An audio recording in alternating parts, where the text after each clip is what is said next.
আসসালামু আলাইকুম। ওয়ালাইকুম আসসালাম ওয়া রাহমাতুল্লাহি ওয়া আপনার পুরো নাম? বারাকাতুহু। আমি মোহাম্মদ আসাদুজ্জামান। আচ্ছা, আপনি তো বাংলাদেশের প্রফেশনাল বক্সিং এর ফাউন্ডার না?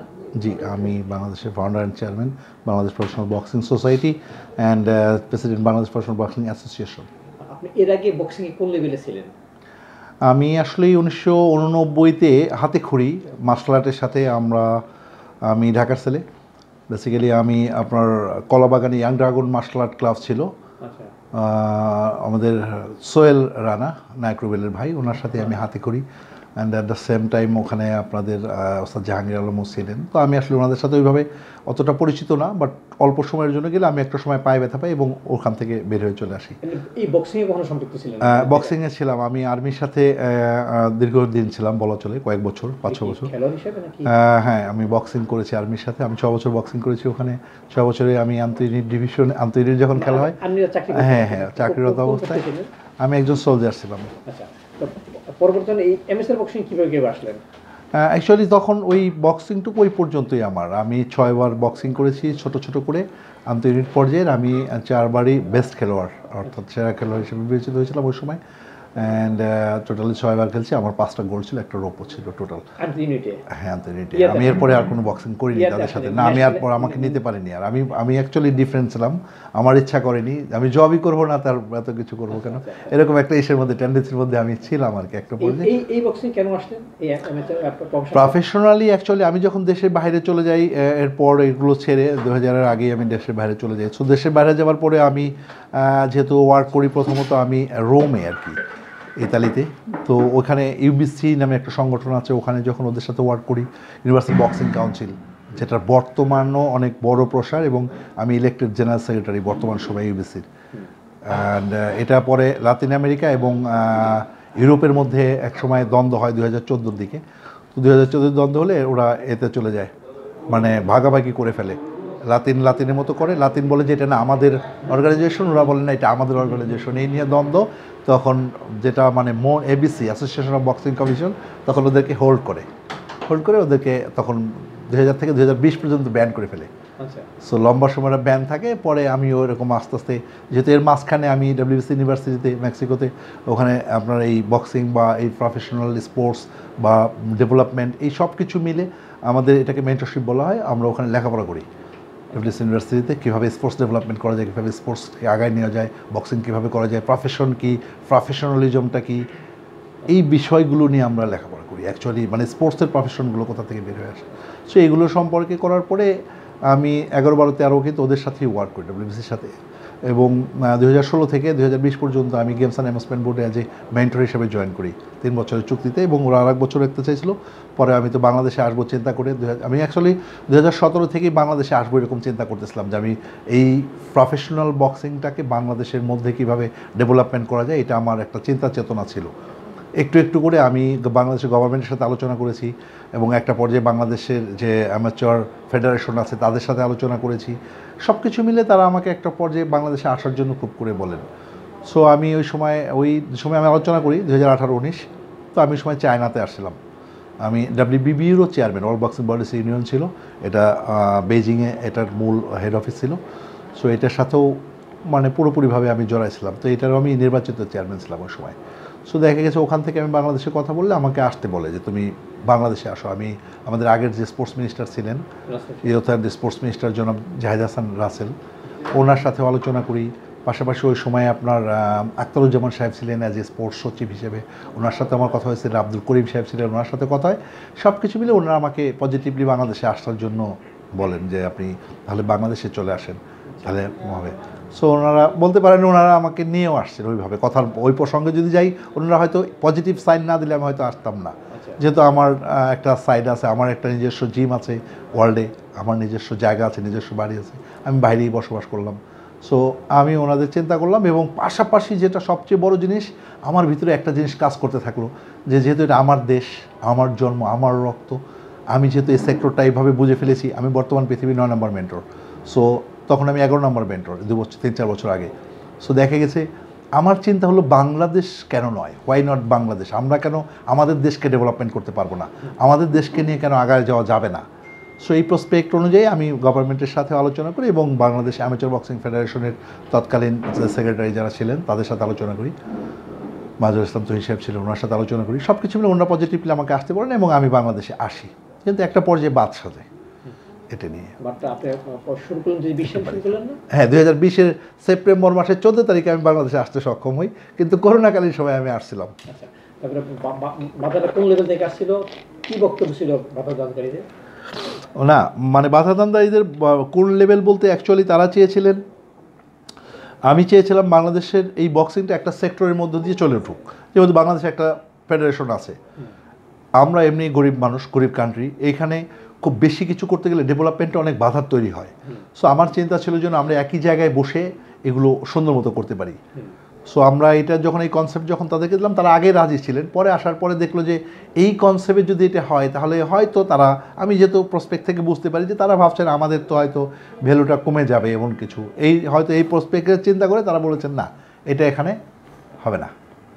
সো একটা পর্যায়ে যখন তারা এরকম বললেন, তো আমি পরে চিন্তা করলাম, একটা পর্যায়ে যাই হোক তাদের সাথে অনেক কথা, সে এক ইতিহাস বাংলাদেশের মানুষের সাথে আমার আসলে আমি বলতেও চাচ্ছি না এইসব ব্যাপারে কোনো কিছু, কেননা আসলেই এটাই পার্ট অফ লাইফ, এটা লাইফের একটা অংশ মাত্র। এখানে আসলেই যদি আপনাকে হয়তো অনেক কিছুই বলবো, বাট এটা বাস্তবতার সাথে দেখা যাবে যে অনেকে বিশ্বাস করবে, অনেকে বিশ্বাস করবে না, অনেক কিছুই দেখা যাবে। সেক্ষেত্রে ওনারা আমাকে যখন চ্যালেঞ্জ করে দিলেন, না এদেশে এটা করা সম্ভব না, আমাকে এদেশে আমরা করতে দেব না, এরকম একটা অ্যামেচার বক্সিং ফেডারেশন থেকে আমাকে এরকমই করা হলো। সো তখন আমি কিন্তু চলে যেতাম, টু বি অনেস্ট, যেহেতু আমার নিজস্ব জায়গা আছে, নিজস্ব বাড়ি আছে, নিজস্ব থাকার জায়গা, নিজস্ব গাড়ি সবই আছে ইনশাল্লাহ আপনাদের দোয়ায়। কিন্তু তারপরে যখন ওনারা আমাকে চ্যালেঞ্জ করে বসলেন, না আমাকে এখানে এটা এভাবে চলবে না, এটা করা যাবে না, সো আমি তখন মোটামুটি, যেহেতু আমি ঢাকারই ছেলে, তারপরেও আমি ওনাদের কারোর সাথে আমি কোনোদিন দ্বন্দ্বও করিনি, কোনো কিছু বলিনি, বাট আমি আমার মতোই সামনের দিকে আগানোর চেষ্টা করেছি, ছোট ছোট করে আজকের বর্তমান অবস্থান। টু বি অনেস্ট, আমি কাউকেই দোষারোপ করি না, আল্লাহ তাআলা যেভাবে চেয়েছেন আমি ওইভাবেই চলে আসছি। সো যারা হয়তো চিন্তা করেছিলেন যেটা হবে না ওটা হবে না, এখন প্রত্যেকেই কিন্তু তারা আমার কাছে আছেন এবং অনেকেই আমার এখানে ওয়ার্কও করেন। সো আমি এইভাবেই মানে পৃথিবীতে বড় হয়েছি, আমি ডেভেলপ করতে পছন্দ করি, ডেভেলপটাই আমার নেশার মধ্যে আছে। And end of the day আমার চিন্তা আমিও তো মরে যাব, আমি যেন আমার পরবর্তী প্রজন্মের জন্য মনে রাখে না এটা আসাদুজ্জামান করে গেছেন, অ্যান্ড আসাদুজ্জামানই করে গেছেন। এবং আমি বাংলাদেশে প্রফেশনাল বক্সিংয়ের জন্ম দিয়েছি, নো ডাউট, বাংলাদেশের মধ্যে ছিল না এটা। আমি কত সালে ফেডারেশন যাত্রা শুরু হলো আপনার এটা? আমি 2020 সালেই বিকেএসপিতে শুরু করেছিলাম, 2020 সালের নভেম্বর মাসের 20 তারিখে বিকেএসপির বক্সিং জিমনেশিয়ামে আমি এই প্রফেশনাল বক্সিংয়ের যাত্রা শুরু করি। তৎকালীন সময় ব্রিগেডিয়ার জেনারেল রাশিদুজ্জামান সাহেব ছিলেন, তো ওনার সহযোগিতা ছিল, ওনাকে আমি কখনোই ভুলতে পারবো না, ওনার সহযোগিতা ছিল। এবং and at the same time আরও একজন মানুষের কথা না বললেই নয়, বিকেএসপিতে যিনি আমাকে অনেক সহযোগিতা করেছেন তিনি হচ্ছেন আবু সুফিয়ান চিস্তিবাবু, যিনি ওই সময়ের বিকেএসপির বক্সিংয়ের হেড ট্রেনার। সো উনিও সাপোর্ট করেছিলেন। তারপরে বিকেএসপিতে আমি পরবর্তী এটা ইভেন্ট করি। প্রথম ইন্টারন্যাশনাল টুর্নামেন্ট কবে করছেন? 2021 সালের ওটাও বিকেএসপিতেই করেছিলাম, 21 সালের ফেব্রুয়ারি মাসের 26 তারিখে। হ্যাঁ, আমি নিজস্ব ভেন্যু করেছি, নিজস্ব বিল্ডিং করেছি, নিজের জায়গায় বক্সারদের থাকার ব্যবস্থা করেছি এবং সব কিছুই করেছি। আমি ছোট্ট একটা অ্যারিনা করেছি, যেটাকে আসাদ অ্যারিনা ইন্টারন্যাশনাল লিমিটেড নামে পরিচিতকরণ করা হয়েছে বাংলাদেশ আফতাবনগরের মধ্যে। আপনার ওইখানে কতজন বক্সার থাকতে পারে? আমাদের যে থাকার জায়গা যেখানে আছে আবাসন অনুযায়ী সব কিছু মিলে আমাদের ওখানে 30 জন লোক থাকতে পারে। এখন 30 জনের থাকার ব্যবস্থা আছে। অ্যান্ড আমাদের ট্রেনিংয়ের জন্য আমাদের হয়তো আরও অনেক বেশি হবে। দেখা যাবে যে আমরা তো যেহেতু আমাদের কাছে 4-5 জন ট্রেনার আমরা আছি, যারা সবাই সাপোর্ট দিচ্ছি, পাশাপাশি হলো এদের ফুড নিউট্রিশিয়ান অ্যান্ড আদার্স যে সমস্ত ব্যাপারগুলো ওটাও আমরা ওখানে করেছি, ডায়েট থেকে শুরু করে সব কিছু আমরা ওইভাবে নিয়েছি। তো এই যে টুর্নামেন্টগুলো আয়োজন করতে স্পন্সর লাগে, এদের খাওয়া খরচ অনেক খরচ, তো নর্মাল খাবার তো না, একটু ডিফারেন্ট। তো এই অর্থের সংস্থানটা কীভাবে হচ্ছে? আসলে আমি ব্যক্তিগতভাবে নিজে ওয়ার্ক করি ম্যাক্সিমাম টাইমে ওয়ার্ল্ড ওয়াইড, আমি গ্লোবাল ওয়ার্ক করি। অনেকেরই এই প্রশ্ন আপনার মতো বাংলাদেশের আছে, হয়তো আপনি আমাকে করলেন, অনেকে হয়তো করে না, বাট পিছনে হাঁটে। আমি ক্লিয়ার করে দিচ্ছি, অ্যাকচুয়ালি আমি নিজে ব্যক্তিগতভাবে ওয়ার্ক করি অনলাইনে। সো অনলাইনে ওয়ার্ক করলে একটা ভালো ইনকাম আমার হয়, সেটা থেকে আমি চলতে পারতেছি আলহামদুলিল্লাহ। এবং আমার সাথে যে সমস্ত আমার বক্সার্সরা আছে তাদেরকে নিয়ে চলতে পারতেছি, ছোটো করে এখন এইভাবেই চলছি আর কি। সো পাশাপাশি হচ্ছিলো ছোটো দু একজন স্পন্সর আমাদের কাছে আসছেন, একেবারে যে সাপোর্ট করেননি তা বললে ভুল হবে। বাংলাদেশে ছোটো কিছু স্পন্সর আসছেন, গতবারও আমাদের সাথে নগদ ছিল, তার আগে আমাদের সাথে ওয়ালটন ছিল, তার আগে আমাদের সাথে সাহা স্পোর্টস ছিল, তারপরে হলো দ্রুত লোন লাস্টে এসেছেন আমাদের সাথে, পাশাপাশি হলো কয়েকটা ভালো স্পন্সারই আসছেন ছোট ছোট করে, খুব হাই লেভেলের না, তবে ওদের এই সাপোর্টগুলো আমাদের জন্য অনেক বড় কিছু হয়েছে, কারণ আমরা মানে হয়তো অতটা এক্সপেক্ট করিনি যে আমাদেরকে ওরা ফাইন্যান্স করবে, তো তারপরে আমাদেরকে ফাইন্যান্স করেছে, আমাদের ছেলেদের জন্য ভালো হয়েছে, আমাদের জিমটা পরিচালনা করার জন্য ভালো হয়েছে, এগুলো অফকোর্স ওনারাই এটার মানে অ্যাপ্রিসিয়েট করি ওনাদেরকে, প্রশংসা দেন। কতজন বক্সার আছে আপনাদের? আমাদের কাছে ছেলে এবং মেয়ে মিলে আমাদের কন্ট্যাক্টে প্রায় 50+ বক্সার আছে, অ্যান্ড আমাদের এখানে যারা স্টে করে থাকে এরকম প্রায় 25 জন আছে যারা আমাদের বেতনভুক্ত। আচ্ছা, বেতনকার কিরকম বেতন পায়, মানে বেতন ইয়ারের গ্রেডটা কেমন? বেতনটা অ্যাকচুয়ালি 14,000 থেকে স্টার্ট হয়েছে, প্রত্যেকেরই 14,000 থেকে শুরু হয়েছে। আমাদের কাছে আমাদের কোম্পানির সর্বোচ্চ বেতন হচ্ছে 38,000 টাকা পর্যন্ত আছে। আচ্ছা, আর বক্সার্সদের জন্য বেতন আছে হলো 21,000 টাকা। মেয়েরা বেতন পায় নাকি? হ্যাঁ, সবাইকেই বক্স ওরা গ্রেডিং অনুযায়ী টাকা পাবে, প্রত্যেকটা খেলায় 12,000-এর নিচে নয়, মানে 12,000 টাকা তারা পাচ্ছে মিনিমাম খেলা ম্যাচে নাকি? হ্যাঁ, প্রত্যেকটা ম্যাচে আর কি। মাসিক বেতন? তো মাসিক বেতন আমরা তাদেরকে দিচ্ছি না, বাট তাদের ভাতা বা ডায়েট এগুলো আমরা রিকভার করছি। বেশ ইন্টারন্যাশনাল ম্যাচ খেলছি, আমাদের সেরা খেলোয়াড় কে আছে যার? বর্তমান সময়ে অ্যাকচুয়ালি আব্দুল মোতালেব আমাদের বাংলাদেশ আর্মির একটা ছেলে, ওখান থেকে এসে আমাদের সাথে জয়েন করেছিল এবং আমাদের সাথেই আছেন। ওই আমার দৃষ্টিকোণ থেকে বর্তমান সময়ের বাংলাদেশের সেরা বক্সার আমি মনে করি, কেননা ওর সব কিছু ওইভাবেই গড়ে উঠছে। আমরা যদি ওকে ট্রেন আপ করতে পারি আরও হাই লেভেলে, আমার মনে হয় 1-2 বছরের মধ্যে ওর থেকে আমরা ভালো কিছু পাবো। আপনাদের এখানে কি বক্সিং মধ্যে ক্যাটাগরি আছে নাকি? হ্যাঁ, 17টা ওয়েট ডিভিশন আছে এখানে। এর মধ্যে কোনো ক্যাটাগরি আছে কিনা, যেমন করেন মোতালেব যে ডিভিশনে খেললে বা আরেক গ্রুপ আছে আরেকটা ডিভিশনে, কিন্তু এই ধরনের কোনো ইয়ে আছে, ক্লাসিফিকেশন আছে নাকি? হ্যাঁ, ক্লাসিফিকেশন আছে ওজন ক্লাসে, যেমন বক্সিং। ওজনটা বুঝলাম, এরপরে আর কিছু আছে কিনা? না, এর বাইরে হয় কি বক্সার্সদের রেটিংস তৈরি হয়, তো অ্যাকচুয়ালি বক্সার্স ডিপেন্ড করে আপনি কত ভালো বক্সার এটা বিষয় না, আপনি কার সাথে খেললেন, ওর রেটিংস কী ছিল, ওর সাথে খেলার পরে আপনি কত রাউন্ড পর্যন্ত খেলতে পারছেন, অথবা ওটাতে জিতছেন কিনা। জিতলে তো সোনায় সোহাগা, না জিতলেও আপনার রেটিংসে যাবেন, আপনি খেললেন কার সাথে। সাপোজ আপনি যদি মাইক টাইসনের সাথে খেলেন, না কথায় মাইক টাইসন ওয়ার্ল্ডের গ্রেট বক্সার, অ্যান্ড মাইক টাইসনের সাথে আপনি রিংয়ে যদি 1 রাউন্ড টিকে থাকেন, তার জন্য আপনার রেটিংস তৈরি হবে। কেন তৈরি হবে? আপনি তোর সমকক্ষ কোনো কিছুই না, সুতরাং আপনার সাথে 1 রাউন্ড যে করতে পারছেন এটা আপনার জন্য অনেক কিছু। এই ব্যাপারগুলো মানে ডিপেন্ড করে কীভাবে রেটিংস তৈরি হয়। রেটিংস তৈরি হয় মানে আপনি যার সাথে খেলছেন ও আবার কার সাথে খেলেছিল, এটাও একটা বিষয়। যে আপনি খেলেছেন এর সাথে, এ তো খেলেছিল সরাসরি মাইক টাইসনকে হারাইছিল, সো দ্যাট মিনস আপনিও একে যদি হারাইতে পারেন, দ্যাট মিনস আপনিও মাইক টাইসনকে হারাইলেন। রেটিংস এইভাবে তৈরি হয়। এটা তো অলিম্পিক ইভেন্ট না, তাই না? না, এটা অলিম্পিক ডিসিপ্লিন না। এখন আপনার এখান থেকে কেউ কি এই নরমাল এসব বিভিন্ন গেমস কি খেলার মতো যোগ্যতা অর্জন করতে পারবে? হ্যাঁ, এখানে কোনো বাধা নেই, ওয়ার্ল্ডের কোনো বাধা নেই। ওই যে বললাম যে বাধার সম্মুখীনের কথা বললেন, আমাদের দেশে আমাকে এখানে একটু একঘরে করে রাখা হয়েছিল, যেটা কোনোভাবেই একটা দেশে যায় না। আমি আসলেই প্রতিবাদী, তো না বললে পারি না। এটি এই প্রসঙ্গটা আলীযোগ্য প্রসঙ্গটা আসে, আলীযোগ্য একবার চেষ্টা করছি, একটু বলবেন সেই বিষয়ে আপনার কোনো অভিজ্ঞতা আছে কিনা? আলীযোগ্যের সাথে কোনো কথা হয়েছে? আমার 2015-তে উনি আসেন বাংলাদেশে, টু বি অনেস্ট, এবং 2015-তে আসার পরে ওনার প্ল্যান ছিল উনি এখান থেকে, আমি যেমন প্ল্যান করে এসেছি বাংলাদেশের মধ্যে বসে কোনো কিছু করব, ওনারা আমার মধ্যে ডিফারেন্সটা হয়েছে এখানে। ওনার প্ল্যান ছিল এখান থেকে কয়েকটা অ্যাথলেটসকে নিয়ে উনি ওখানে বিল্ড আপ করবেন। তো সেক্ষেত্রে মানুষের ভিতরে যেহেতু একটা নিউ স্পোর্টস নিউভাবে বিল্ড আপ হবে, এই জন্য হয়তো একটা বাজে ইম্প্যাক্ট মানুষের মধ্যে ওয়ার্ক করছে, কিন্তু অ্যাকচুয়ালি কিন্তু তা না, একটা মানুষের জীবন তো বেড়ে উঠতো, এবং পাশাপাশি বাংলাদেশের একটা সেক্টর ডেভেলপমেন্টের জন্য আলীযোগ্য অফকোর্স ভালো কিছুই করতে আসছিলেন, আমি বলবো কোনোভাবেই সে খারাপ কিছু করতে আসেননি। কিন্তু সে এখান থেকে অ্যাথলিস্ট নিয়ে ওখানে নিয়ে করতে চেয়েছিলেন যে বাংলাদেশে যারা 4-5 জন ভালো হবে।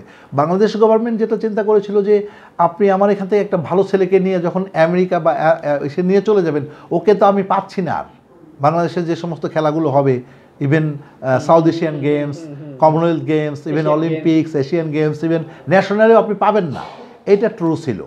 কিন্তু ওই ছেলের জীবন কিন্তু চেঞ্জ হতো, কিন্তু এইটা ট্রু ছিল যে আপনি আর ওকে পাবেন কিনা একটা কনফিউশনের মধ্যে ছিল, এটা কিন্তু সত্য, আমি যেটা বুঝতে পেরেছিলাম। সো তারপরে ওনার চিন্তাধারার মধ্যে আমি পজিটিভলি দেখেছি, কারণ আসলেই তো আপনি যখন কিছু দিতে পারতেছেন না, আপনি কেন একে ধরে রাখবেন? আমি যেটা বুঝি, আপনি যখন একজন মানুষের সাথে তাকে মোটিভেশন দিচ্ছেন, সব কিছু দিচ্ছেন, বাট তার ফাইন্যান্সিয়ালি সাপোর্ট দিতে পারতেছেন না, তার ফ্যামিলি সাপোর্ট করতে পারতেছেন না, তাহলে আপনি তাকে ধরে রাখার অধিকার রাখেন না। ইভেন গভর্নমেন্টকে আমি তাই বলি, গভর্নমেন্ট আপনি যদি আমাকে কোনো কিছু না দিতে পারেন, তাহলে আপনি আমাকে ধরে রাখবেন কেন? আমার ফ্রিডম দিবেন না, আমি মানুষ না। সো আমি ওই প্রেক্ষাপট থেকে বলতে চাচ্ছি যে উনি ওই প্রেক্ষাপটের থেকে ঠিক ছিলেন, কিন্তু বাংলাদেশ যে প্রসপেক্ট থেকে চিন্তা করেছিল যে যাদেরকে যেতে দেয়নি বা যারা গিয়েছিল চলে এসেছে, যেমন সুরকৃষ্ণ চাকমা গিয়েছিল চলে এসেছে, সুরকৃষ্ণ চাকমা এটা ও নিজের থেকেই চলে আসছে হয়তো, বা ওর ভিসা শেষ হয়ে গেছিলো এই জন্য হয়তো চলে আসছিলো, কিন্তু বিষয়টা হচ্ছে আর তো কেউ যায়নি ওখানে। সো এখন দেখা গেছে যে এই প্রেক্ষাপটটা এমন যে উনি ওখানে যদি নিয়ে যেত বা ওনাকে যেতে দেওয়া হলো না, ওনার বিরুদ্ধে যা গভর্নমেন্ট চলে গেল বা ওনাকে কেস করা হলো যে তুমি একটা অন্যায় করতেছো, ঠিক আছে, কিন্তু ওই সময় যাদেরকে যেতে দেওয়া হলো না তাদের জন্য গভর্নমেন্ট কি করলো, এটা ছিল আমার সাধারণ একটা মানুষ হিসেবে প্রশ্ন, যে তাদের জন্য কেন তাহলে যাদেরকে যেতে দেওয়া হলো না তাহলে তাদের লাইফটা চেঞ্জ পেয়ে যেত। ইংল্যান্ডে যাবে, ওখানে থেকে তাদের লাইফ ক্রিয়েট করবে, এটা তো না পাগলামি না। আমেরিকাতে যাবে, তারা লাইফ সেট আপ করবে, এটা পাগলামি না, এটা বাংলাদেশের জন্য অনেক বড় অ্যাচিভমেন্ট তৈরি হতো। কিন্তু যাদেরকে দেয়া হলো না তাদের কেন তাদের জন্য আরও ভালো কিছু করা হলো না, যে তারা আপনার আমরা সাপোর্ট করব তোমাদেরকে, তাহলে তো বাংলাদেশ একদিন ওয়ার্ল্ড চ্যাম্পিয়ন বা অলিম্পিয়ান বের হয়ে আসতো। তারা তো ভালো ছিল যাদেরকে সে নিতে চাইছিল। আপনারা হয়তো দেখেছেন, আমি হয়তো ছিলাম না এখানে, আমি জানি, বাট ছিলাম না, কারণ আমিও তখন লাস ভেগাস অর্থাৎ আমেরিকাতে ওয়ার্ক করি। সো আমি এই ব্যাপারটা কিন্তু দেখেছিলাম, বাট আমার চিন্তা তার ভিন্ন, উল্টা। এখন আমার যেটা প্রশ্ন, এখন নিশ্চয়ই আপনার এখান থেকে খেলোয়াড়দের এসে আমাদের ন্যাশনাল টিমে বা এশিয়ান গেমস, কমনওয়েলথ গেমস, সেখানে যদি তারা খেলা নিশ্চয়ই সেই সুযোগটা থাকবে কেন, এটা কি কোনো নেই, মানে ওয়ার্ল্ডের কোনো এই রেস্ট্রিকশন নেই যে সেখানে খেলতে পারবে না। যদি সে ওয়ার্ল্ড চ্যাম্পিয়ন না হয়ে যায় তাহলে অলিম্পিক্সের কাছে শুধুমাত্র নিতে হবে, মানে অনুমোদন নিতে হবে, আর না হলে দেশ যেভাবে চাইবে সেভাবেই যাবে। কারণ আপনি দেশকে রিপ্রেজেন্ট করবেন, আমি এই দেশের নাগরিক, আমি আমার দেশকে রিপ্রেজেন্ট করব, আমার দরকার নাই, ওয়ার্ল্ড চ্যাম্পিয়ন দরকার নেই। সো সমস্যাটা কোথায়? এখানে বাদ সাজছে আমাদের কিছু মানুষ, হ্যাঁ, মেন্টালিটি এবং মানসিকতা, এরা বাদ সাজার জন্য এখন পর্যন্ত আমার ছেলেরা এসে আসতে পারে না, স্টেডিয়ামে আসতে পারে না, তাদের জন্য নিষেধাজ্ঞা। এখন তো মনে করেন ওইভাবে যাওয়াই হচ্ছে না, বা আমি নিজের মতো করে সব কিছু গড়ে নিতে পারছি আলহামদুলিল্লাহ আপনাদের দোয়ায়। কিন্তু আমি তো যতদিন তারা ছিলেন আমাদেরকে কোনোদিন এখানে আসতে দেননি, ইভেন আমি একটা ইভেন্ট আয়োজন করব তাও করতে দেননি। সো আমরা কোন দেশে বাস করি তাহলে? এখানে একটা ফ্যাক্ট ছিল, সত্যি কথা যেটা। লাস্ট প্রশ্ন করি, সেটা আপনার যেখানে যে রিনিয়ার কোর্সের কত খরচ পড়ছে আপনার? এখানে আমার অ্যারিনাটা তো রেন্টে চালাই, আমি ভাড়া নিয়ে চলি আমি ওইটা। টোটালি আমার যেহেতু দুইটা প্রসপেক্ট আছে, বক্সার্সটা যেখানে থাকেন এখানে একটা বিল্ডিং ভাড়া নেওয়া আছে, আমরা কর্পোরেট হিসেবে অফিস করেছি, এটা কোম্পানির, এইটা একটা বিল্ডিং আছে, আর বক্সিং যেটা করি, এক্সকিউজ মি, এই জায়গাটা ভাড়া নিয়েছি হচ্ছিল আপনার শুধু ল্যান্ড নিয়েছিলাম ওই সময় 4 বছর আগে 60,000 টাকা করে।